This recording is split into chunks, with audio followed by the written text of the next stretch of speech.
Okay, welcome everybody. Thanks for joining us at this online Q&A webinar session. We are streaming from Swansea University School of Management. I'm not actually there right now for obvious reasons, but this is our beautiful Bay campus on the east side of Swansea. This is where we'd normally be. This session is going to take around 45 minutes, maybe a little bit longer, a little bit shorter, and it gives you more of a summary and an overview and insights into what the program is about, the design of the course, the content, career options, etc., etc. So let's do some introductions first. Let's get the slide here. Okay, my name is Gethin Jones. I am the Student Recruitment and Admissions Manager for the School of Management. So I deal with open days, virtual events, any sessions to do with course insights, helping you make decisions for the future, application process, funding, etc., etc. So I'm here for any questions that you might have on any of those things or anything else as well. We're also joined by Dr. Paul White. Paul, I know you're there in the background. Do you want to come on screen and introduce yourself? Tell us a bit about what you do. Hello, my name's Paul. I'm an Associate Professor of Organisation Studies in the Department of Business, and I'm involved in the development of the MSc in HRM programme. Brilliant, thanks Paul. Great to have you on board. So we've got all bases covered really. So Paul is here from an academic perspective, very experienced from the Centre for People of Organisations here at Swansea University.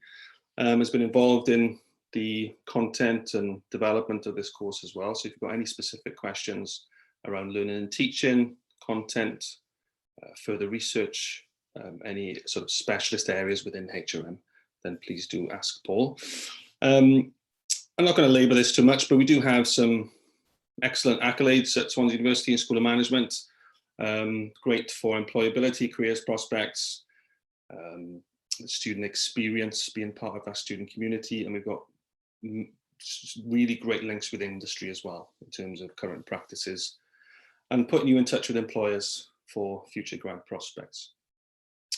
Okay, so what we're going to do, Dr. Paul White is going to talk for a little while about the programme, some of the current key issues in human resource management at the moment and in the sector and the practices involved. So that might take maybe 10-15 minutes or so. Hopefully it's like a little taster of what might be to come. And then we'll go into a few other aspects between myself and Paul, but feel free to ask questions. You know, this session is about you in the audience. No question too big or small. Feel free, post them in the Q&A tab or in the chat. And we might pick some of those up as we go along, or we might leave them towards the end.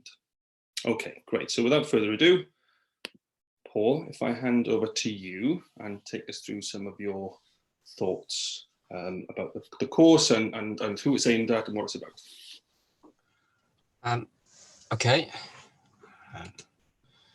So the course was designed with senior managers and directors of HR in mind. What we aim to do in this course is to actually make explicit some of the tensions and contradictions that HR managers will face. And some of the people who will be doing this course may well be in a HR role, and some may be aspiring to actually take on a role in human resource management. So we've got some, at the very basic level of what people do in human resource management, you have a tension between the HR manager, the employees, and the chief executive or the senior board or the board of directors on the other hand. So they're playing a role which is actually trying to get the best out of employees on the one hand, whilst also trying to ensure that the bottom line, as required through strategy and through core senior management decision making, is actually some degree of alignment. So there are some tensions inherent within the role in trying to actually satisfy the needs of diverse stakeholders with completely different sets of interests. So that's really one of the key tensions that HR managers face on a regular basis. So the question of what needs to be managed is central to this. So for other forms of management, what needs to be managed are processes, procedures, supply chains, whatever it might be. But here, there's a focus more upon the management of people.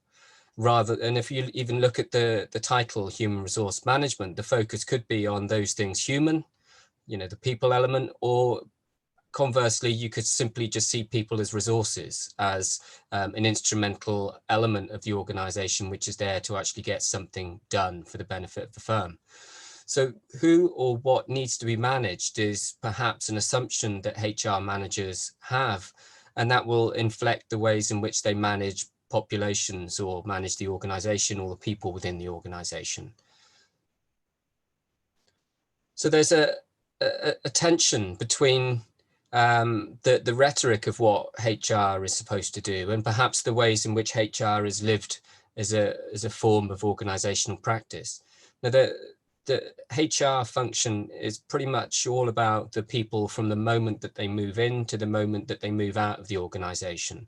So this will involve things like recruitment, selection of individual employees or future employees, the well-being of employees when they're actually working within the organization, about issues of remuneration and pay, reward and recognition for the work that the employees do, all the way through to exit from the organization in terms of whether this is retirement or whether this is forced removal in some size, shape or form. And ultimately this is bound in with ideas of trust, that actually there's a certain degree of trust that managers have about the employees, and similarly the employees will trust managers to actually make the right decisions, and because ultimately this will affect the lives not just of them but their families as well.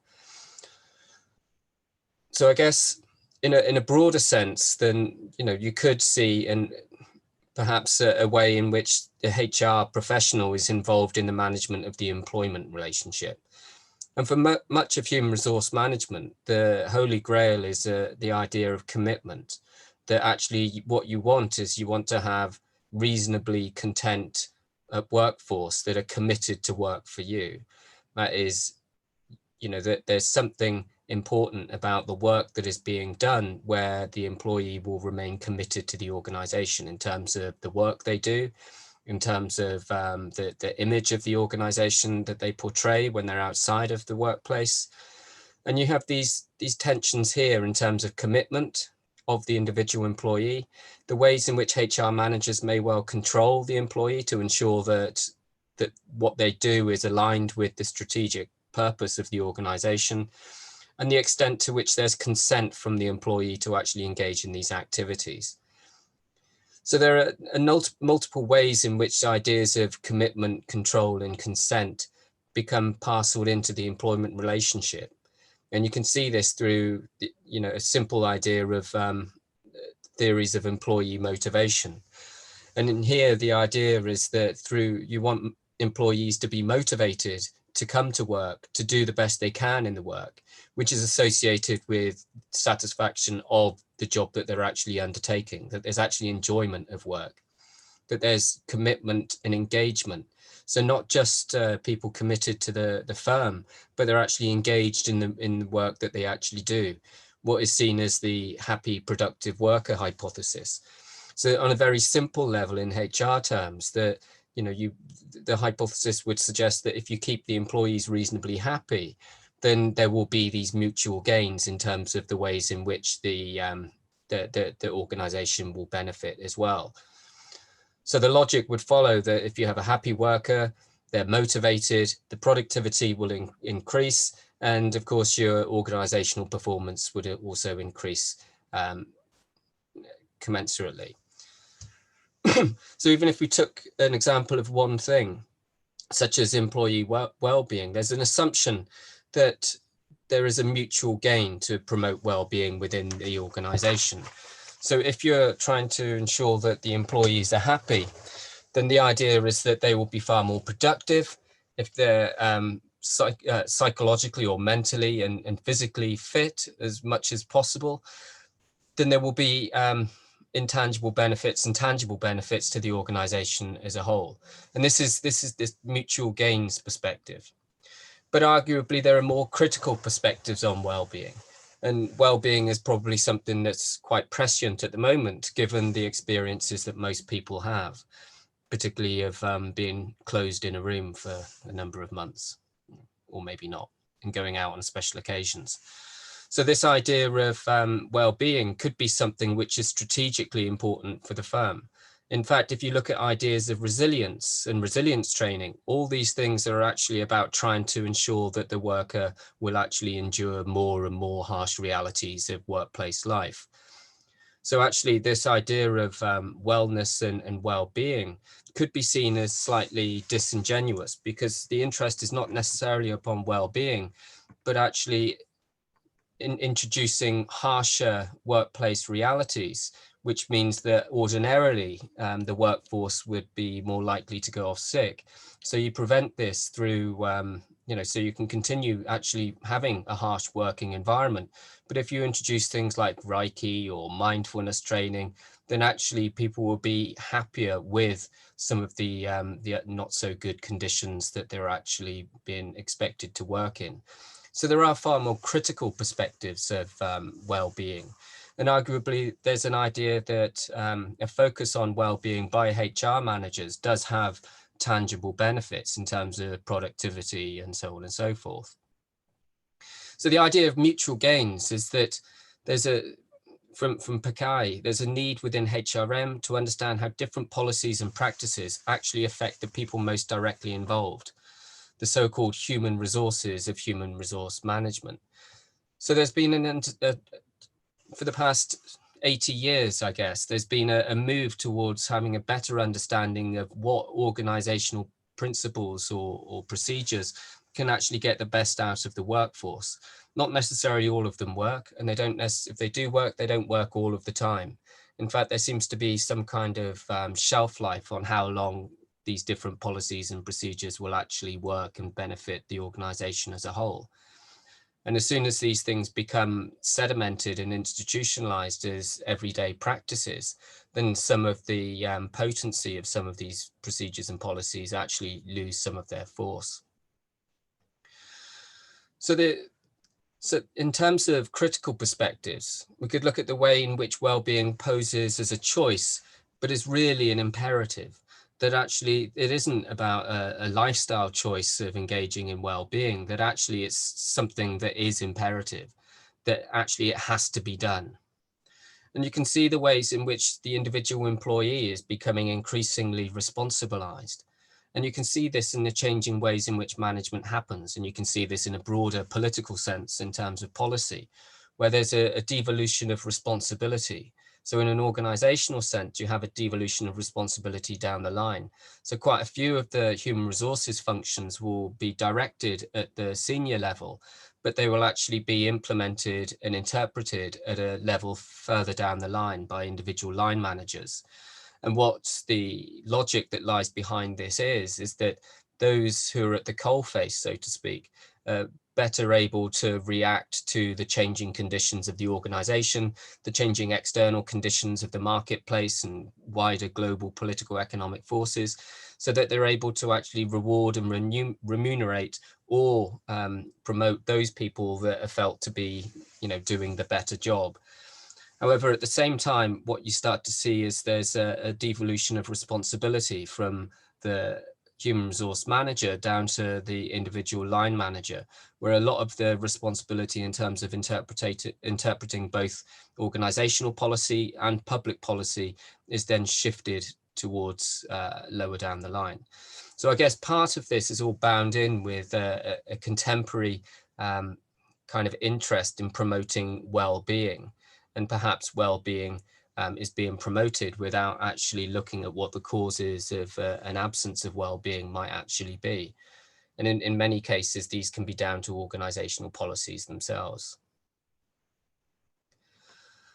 So I've just put up or Gethin kindly put these up actually, I'm not going to take any credit. But these are some of the research projects that some of our current PhD students are undertaking within the Centre for People and Organisation. So there's one student who's looking at employee experiences of working in heritage hotels and using specifically in terms of the psychological contract. That is an unwritten contract where people will go above and beyond to do things for the organization, in this case, heritage hotels. And this is all about discretionary effort, where the individual employee has the discretion to go over and above what is mandated in terms of the employment contract, and the ways in which actually they are willing to go further than they necessarily have to because of a commitment to the organization they're in. There's another student looking at organizational citizenship behavior. So this idea of organizational citizenship behavior is about the ways in which people should conduct themselves in the workplace and how to actually stimulate employees and benefit from employee engagement. So that's questions about, engaging people in decision making and actually being seen to be acting upon those as well. And there's another student looking at experiences of belonging among subcontractors. And this is largely in engineering subcontractors, particularly those who are working far away from home. So there's these everyday conversations you'll hear as part of the contracting process, where you hear that one person, say from Swansea, is having to travel to Birmingham for work. And then you've got people from Birmingham having to travel to Swansea. And in terms of the laws about the fairness of open and free competition, you cannot be seen to favor one group or another. So you have this ironic thing where you end up with your local workforce, who could and very well work in the local environment, in local area, having to work far away because they've just been out competed by somebody who's going to have to travel a long distance. And of course, this will impact upon profit and all sorts of other things. But this is about, how about experiences of belonging amongst engineers who are having to work far away from home, about their decision to travel 5 hours every day to go to work and come home rather than stay near the workplace. So this is about, ideas of belongingness and place, I guess, in terms of subcontracting work. Brilliant, thanks, Paul. That's a really lovely summary. Covers lots of bases in terms of what the program's about, how we've approached the design, some of our expertise within the school and within the Centre for People and Organisation as well. Shall we have a look at the course structure, and then we can see how those aspects have kind of integrated and embedded throughout the program. Then bear with me a second. Let's have a look. There we go.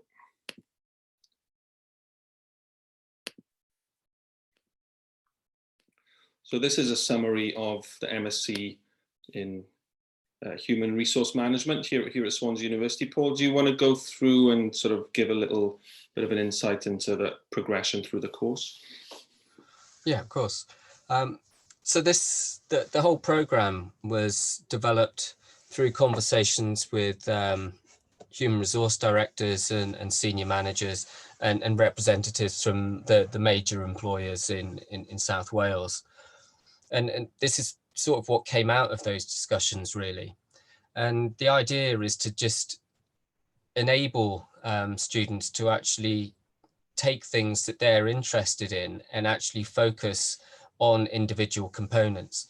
So the teaching block 1, and this is a Swansea thing, TB1 meaning teaching block, is that what we do is we just go through some of the basic elements. So about what an organization is, an institution, the context in which organizations are situated, then strategy and practice. So what is it that, what would be a good HR strategy, and how do these things pan out in practice?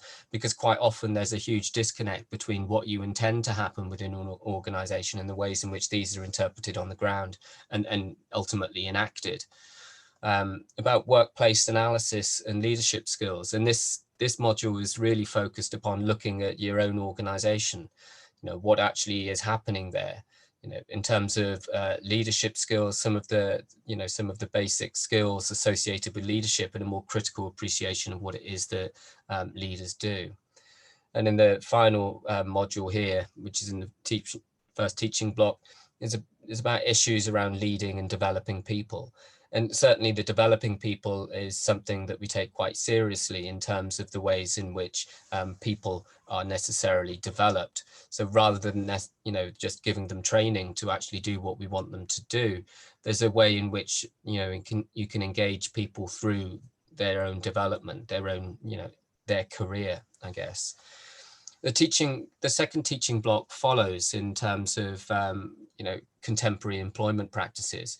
So what actually happens in contemporary work, about management policies, about how these are seen in practice, and looking in more detail at specific management policies and the assumptions that managers have.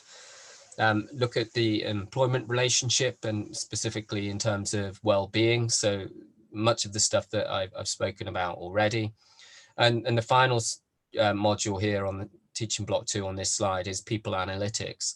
So this is about all the data that emerges through HR departments about individuals. So this is about how you can actually use some of the data that comes forth ordinarily, and actually use it in a more strategic way to actually help aid the HR manager with their decision making. And this will, of course, also involve issues around analytics of accounting as well, because this would be important in terms of the development of the HR manager in terms of costs. And the final part of the program is the Human Resource Management project. And this here is done as either a traditional academic dissertation or as a work-based project. So the choice is really up to the individual. If individuals are being seconded from their workplace to undertake the degree scheme, or they already work in a HR role, then this is a way that actually you can give something back. So this is a means through which there can be an individual work-based project which is focused on issues which are important to the organisation that's sponsoring the student, so that they're able to do these projects to actually evaluate a change programme, or to implement a new programme, or to actually look at established work practices and what would be a better way of actually managing employees.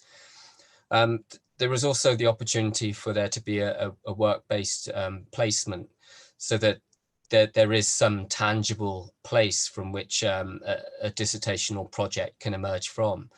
So given the nature of human resource management and focus upon people, there would be a requirement to actually engage with people in the management of people as part of the dissertational work-based project. So that's something which has been built into the program specifically, in order to actually benefit as wide a number of students as possible. Brilliant, thanks, Paul. Great summary there. And as we said before, in terms of the rationale for the design of the program, you'll build on all of these elements in the first teaching block and the second teaching block, and all of that will be really critically useful in terms of success in that project element or dissertation in part 3 then. Brilliant. We've got some questions coming in. Thanks so much, everybody, for your questions. I think we'll probably take a couple of these now, if that's okay. I'm just going to stop sharing the screen for a second. Okay, so we have, quite a few coming in. Thanks for all your questions. One here for Paul. So this is from an anonymous attendee. How does Dr. White feel under the current circumstances about jobs being available? And will this course get me a leg up over others? What are your thoughts there, Paul? Well, I would hope so. I mean, in terms of the, what's going to happen in terms of the current circumstances and jobs, I don't think things are looking particularly rosy at the current time. And I think particularly in places like Swansea, where the major employers are public sector employers, given the amount of funds that have come from government for a number of different issues, whether it's through the furlough scheme or the, the take your friend out to lunch scheme, that ultimately there's going to be a diminishment of the public purse. So I think it it should definitely help, because what you're doing is you're demonstrating that you're actually going above and beyond in order to actually make yourself employable. So there is something here in terms of employability, that actually you're trying to do something that you can actually ensure that you enter into a role that you've already become prepared for. So in terms of employers, I would suspect that it would be seen as a huge benefit, particularly as you would already have had an undergraduate degree in one subject or another, and this is where you're able to actually specialize in a particular area. And I guess the reason why you choose an MSc in Human Resource Management is because that's what you want to do as a career. So yes, I think this would be it would be beneficial. Yeah, absolutely. I completely agree. And that taking that step to a more specialist program that focuses on those relevant, applicable areas with a clear route for progression in terms of experience is going to set you in good stead. I would add as well, I'll just share very quickly, we've got a slide here. We're very lucky to have a fantastic employability team here at the School of Management at Swansea. So in terms of opportunities for work experience or advice or lots of different activities you can get involved in, then I would definitely recommend engaging as much as you possibly can. So throughout the course, you'll have opportunities to look at job opportunities and work experience, but also developing yourself and the skills that employers are looking for, and the type of jobs that, yes, it's a difficult situation right now. Of course it is. We're all aware of the challenges, but things will get better. And the more you work on those developmental aspects, the more success you're likely to get then. So brilliant, great question. Thanks for that. Let's take a couple more. Let's have a look. Okay, another anonymous question. How much experience will I need of human resources in my undergraduate course? What are your thoughts there, Paul? None, really. I mean, if you've done an undergraduate course which is in human resource management, which isn't done in Swansea, then this would be above and beyond what your expectations would have been at undergraduate level. So, sorry, I've lost the question. Yeah, so yes, you don't necessarily need to have human management background. The idea is that if you're a professional in other areas, so you could be in healthcare or you could be an engineer, and you want to take on a more managerial role and deal with engaging people, then this would be an opportunity for you to do that. So a human resource management background would not be a necessity. And in fact, in terms of, it's more a strategic course in terms of what it is that you want to do with your own career. And it isn't something that would inhibit or prevent people from joining because they've got a different disciplinary background. This would be something where you can actually start developing your career perhaps in a different way than what you were before. Yeah, absolutely. Thanks, Paul. And there is no requirement for any specific prior knowledge or experience in that area. It obviously, as Paul said, will benefit you in terms of knowing the core principles and concepts already. But yeah, very accessible. If you do have any specific questions about entry requirements or the application process, then I'll be leaving some contact details at the end. Please do get in touch. Okay, that's what we're here for. Okay, great question. Let's have a look. We've got a few more. The research options look really interesting. Are there options to progress onto one of these after the course? What are your thoughts there, Paul? Yeah, I think the way in which we've put the course together is that research is going to be part of the focus, but rather than focus specifically on research and research method skills, that these would be embedded in individual modules, so that instead of creating a silo or division between, say, research and practice, then we can actually see it as part of the same thing. So in terms of progression, there will be training in research methods which will be implicit within each of the modules. And in terms of once you've completed the course, this would certainly be a springboard to doctoral training programs, and that doesn't in Swansea or wherever. I think the tensions, particularly for research students undertaking PhDs at the moment, one of the big things is around funding. and also the idea of time. This is in dedication to actually sit through 3 years of independent study, which is effectively what it is. But this would certainly be good grounding for that. Yeah, absolutely. Thanks so much, Paul. And if you want to get in touch about any of those research areas, or if you've got an idea for future, then please do. We're here to help all the time. Okay, you happy to take a couple more questions, Paul? Yeah, of course. Okay, let's have a look. So we've talked about, there's a couple here in terms of support in employment, and also to do support in terms of getting the placement. So they're kind of quite closely linked. Paul, in terms of that work-based project, will you be, or the team be supervising in terms of, opportunities to get a placement? How might that work in practice? So for some, they will already be in work, so this won't really be an issue. But for those who aren't, it would be important to actually have a placement. And the School of Management has a placements team that would be able to help source that. And it wouldn't be, the placement wouldn't be credit bearing, because this is about practice, but it would be a useful place from which you can actually work with people in order to develop a project. And I think most of the contextual stuff around human resource management does need some engagement with people, particularly in a workplace context. I can speak to somebody in one place, but it will mean something completely different if I'm actually there in a capacity as an employee or a manager. That there's something quite distinct about those roles which are different to ordinary life. So yeah, there will be support with this. And of course, the employability team will then help with what happens after the degree. Yeah, absolutely. And we're very lucky. So we've got quite a few, a multifaceted approach in many ways. So we've got the employability team who have careers consultants that are purely for the School of Management students across subjects at both undergraduate and postgraduate level. We've got, academic teams with extensive industry experience and practical knowledge and existing links. And, the one piece of advice I would say is engage with us, come and see us, knock on doors and ask those questions. And if you've got an idea to run with, then we can help you with it. If you don't engage, then it's very difficult for us to put those opportunities in front of you then. Okay, great. Couple more questions. Thanks everybody for such great questions.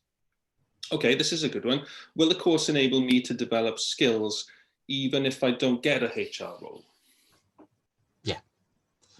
So the some of the issues here will be transferable anywhere. I mean, it's any kind of business and management degree is actually a hodgepodge of different things. As management of itself as an academic discipline just borrows like a magpie from neighboring disciplines. So in terms of developing skills, that would be implicit. So it may not be that you're looking to actually undertake a HR role, but this management of people thing would be crucial. And even the ways in which you engage and understand how you are being managed would be part of this. So yes, I think that it would be a good thing in terms of skills development.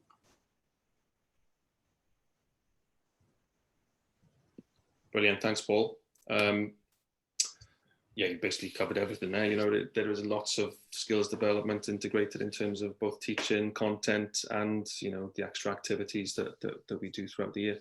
There's a good question here. I can cover this one very quickly. There's a difference between courses that we offer. So you might have seen, and it's a great question. So we have the MSc Human Resource Management is what we're talking about now. Okay, so this is the new, more focused, more specialized course that's starting next year in September. We also have a suite of MSc management courses, okay, which also have a human resource management specialism, okay? And the difference between that course, that is what we'd call a conversion course, which is accessible for any undergraduate discipline, but also it kind of is a hybrid of core business principles. You'll study things like operations management, marketing. You will touch on HRM specific modules as well. But it's more of a wide and varied hybrid course with lots of flexibility and different options. The course that we are talking about now, feel free to chip in, Paul, as well, as this is industry relevant, driven, more specific to those particular workplace aspects, with a lot more content than the other version, if that makes sense. Anything to add there, Paul? Yeah, the ethos of the course was designed around the needs of human resource managers and senior managers within organizations. So that, whereas the MSc Management is more of a general course, particularly for those who don't have a business background and need to actually, or feel the need that they need that. So that there are elements which will be common to the undergraduate degree scheme on the MSc Management, but here this is something very specific and specialised in relation to human resource management. Fantastic. Okay, a couple more. Oh, it's an interesting question. This is about cohort sizes.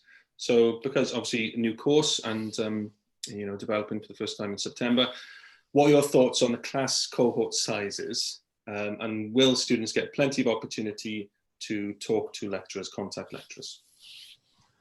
Now, I don't know what the size of the cohort will be. I'm hoping it will be over 20. So I don't know. In terms of the opportunity to talk to lecturers, I think the people in my group are very amenable to talk to people about their work. I mean, we're a group of people from different disciplinary areas. My background is in sociology, but then you've got other people from politics and different areas which have come into the management of people through different ways, and some of us are former senior HR managers. And we're quite passionate about the work that we do. So anybody who would be willing to talk to us, we would be more than happy to talk back. So there is a huge amount of scope to actually engage with lecturers as part of the project or the dissertation. This will be something where you'll have an individual supervisor over the period of your project. So you'll have the one-to-one communications with them to ensure that you're actually, going down the right lines, asking the right questions in order to actually, find out what it is that you're going to do. So yeah, there will be a huge amount of support from academic staff who would be only too willing to engage with you. Yeah, and I'd add as well that the cohort sizes should be relatively, well, they probably won't be huge, but because this is more of a specialist course, and with other courses that we run at the moment, you tend to get a smaller cohort than the bigger, wider, more accessible courses. But we already have, tried and tested human resource content that we deliver through the MSc Management, and that's very popular. Okay, so we are expecting for it to be, Paul mentioned around 20. I would say that's very likely, if not a few more, and it really depends on people's interest and the current situation, the funding opportunities as well. But it should be a great opportunity for it to be not too big, so there's a lot to catch up with, and just about right to get that good balance of contact then. Okay, that's a great question. Thanks for that. Whilst we're on the subject, I'm just gonna segue a short while. We talked about people and the team, so the Centre for People and Organisation. I thought it was a good little chance to introduce some other members of the team here. So Paul isn't on this slide. Obviously, he's here on screen, in person. Would you like to sort of tell us a little bit more about the expertise? I know you touched on it just now quickly, Paul. What do we do in that C4PO, as you call it? Okay, so Professor Harvey and I are directors of the Centre for People and Organisation, and what we look at is pretty much any area to do with the employment relationship and the management of people. Dr. Finia is the head of our group, so she's the ultimate boss, and her background is in qualitative studies of the employment relationship. Martin James, his background is in industrial relations, so he's looked at issues around trade unionism, and he's come from Warwick quite recently. Simon Williams is a sociologist who came to us from Aston. So he examines issues around ethics and human resource management. Jia Li is a political economist. He came from Edinburgh, and he teaches stuff around global business environment and global political economy. James Wallace came to us from LSE and from Cardiff, and he examines issues around well-being specifically and organizational behavior, so the ways in which people behave in organizations. And Christoforos Basanis, he's come to us again from Edinburgh, and he's a sociologist, and he examines issues around power and organization and the global context of organizations. Brilliant, thanks, Paul. So you're in good hands, loads of extensive expertise, some really talented people in that group, and you'll have a chance to meet all of those throughout your studies and a few more. You know, and there's also Dr. Helen Williams, yes, Helen's just joined as well. Yeah. Who is part of the group, and she is a former HR manager, and she's a thoroughly good person that is more than happy to talk to you as much as anybody else in the group. Brilliant, thanks, Paul. Let's do one more question. This is an interesting one come in.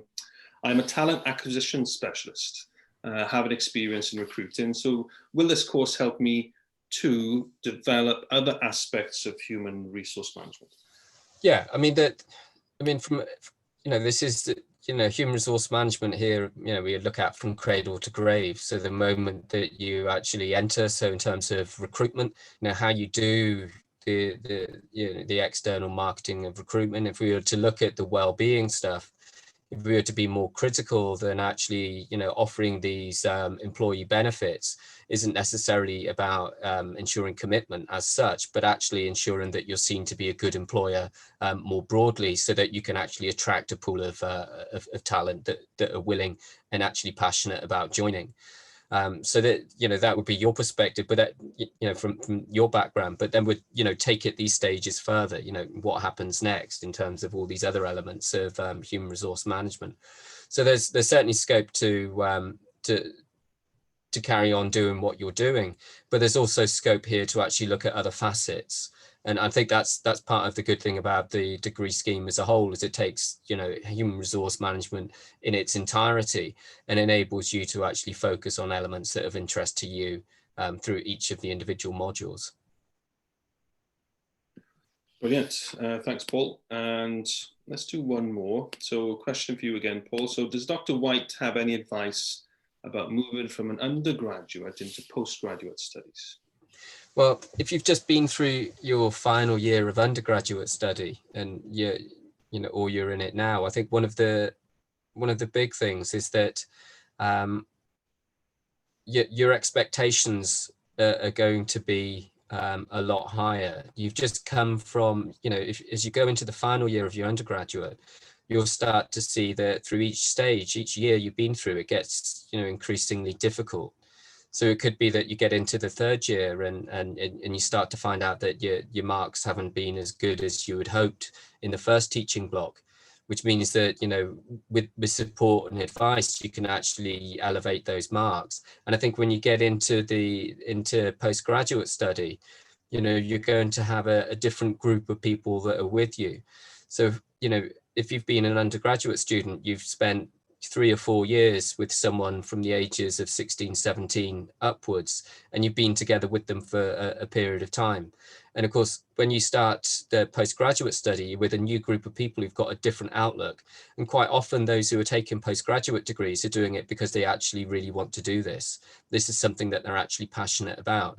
So I think in terms of, in terms of advice, it's a case of just being, to actually engage with your peers and with the academic staff. I mean, that the people in my group in particular, are hugely respectful of the students that we have, and I think that's part of the relationship that just makes distinct, the the postgraduate from the undergraduate is the relationship that you have with academics is, becoming that much closer than it was when you were a first year, first week undergraduate student, where, quite often you come in still believing that academics are school teachers and they're going to tell you what to do, but actually the chances are they won't.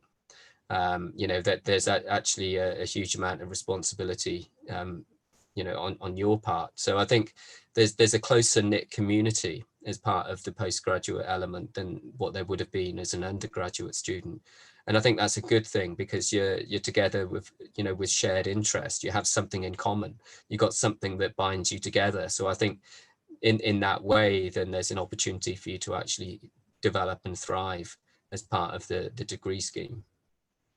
And yeah, brilliant, Paul. I can't really add much more to that. I agree with you on at every level, and we're very lucky to have a very welcoming, friendly team of experts that are really lovely and approachable and passionate about what they do, and also passionate about what the students are doing as well. Okay, I'm afraid we've more or less run out of question about accreditation. Oh, sorry, yes, there's one more there, isn't there? Let's touch on that. And actually, the Chartered Institute of Personnel and Development, they paused the accreditation. So what we did as part of the degree scheme is speak to some of the external examiners, and one of them is a professor in Manchester, to actually get some advice on how we put these things together. And so he's the external examiner for the CIPD in their advanced programs. So we kind of geared what we've done to what would come out of the CIPD in the future. So at the moment, no, it doesn't. And in fact, I think the CIPD is moving away from accreditation as such. But I think this, the course as a whole will give you the grounding that you'll be able to take the CIPD exams, and you should do well. I don't think there'll be any problems there. Yeah, it's apologies. All part of the broader preparation. And again, you'd have to pay your own way for the membership fees. It's a great question, actually, and yeah, we'd always encourage students to engage and look to become affiliated members. Obviously, there's lots of benefits to that as well.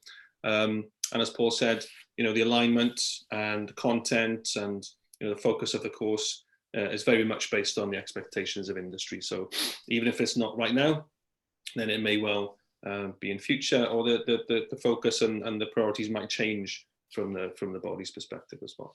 Okay, great. Thanks, Paul. Just going to wrap up with a couple of other things. So in terms of potential careers, the world's your oyster, really. This is just maybe a selection of careers and career pathways that the course is going to prepare you for. Paul, do you want to add any insights or recommendations there? No, I mean, these are just, ideas of, the sort of careers that you would expect to go into after you graduate. And some of them, some of them perhaps less so than others, but certainly it would give you the grounding from which to actually take on more senior roles within organizations. And we do mention again, we have a fantastic team of careers consultants and placement coordinators that will help with development of skills, but also, it's really competitive at the moment in lots of respects in the graduate jobs market. So how do you stand out above the competition, and how do you nail that application? How do you nail that assessment center? And we'll get you ready for that as well. Okay. Entry requirements very quickly, minimum 2.2 from any undergraduate background or an international equivalent if you're doing a different qualification in a different country. I'm not going to labor that too much. That's quite straightforward. And also, find out more. It doesn't stop here. This is one session of a series of webinars that we're doing to help students learn a bit more about their study options. So go to the website, check out resources. You can chat with current students. You can scan this QR code right now if you wanted to, and link up with students online. Get in touch with us. Drop us an email if you want to arrange a one-to-one, have a more detailed conversation about studies and applications and options in the future. anytime, drop us an email, pick up the phone. And we've got a virtual open day coming up, I think, in the spring, in the new year, that will cover a wider variety of services and central functions then as well. So that's all from us for today. Thanks so much to Dr. Paul White for your insights and expertise, much appreciated. Thanks to everybody for joining us online and via Zoom too. Keep in touch, and if you need anything, contact us, drop us an email anytime. Any closing words, Paul? Oh, I think you're on mute there for a second. Sorry, I just did a goldfish. Yeah, see you in September. Brilliant. Thanks, Paul, and thanks everybody. We'll catch you soon. Bye-bye for now.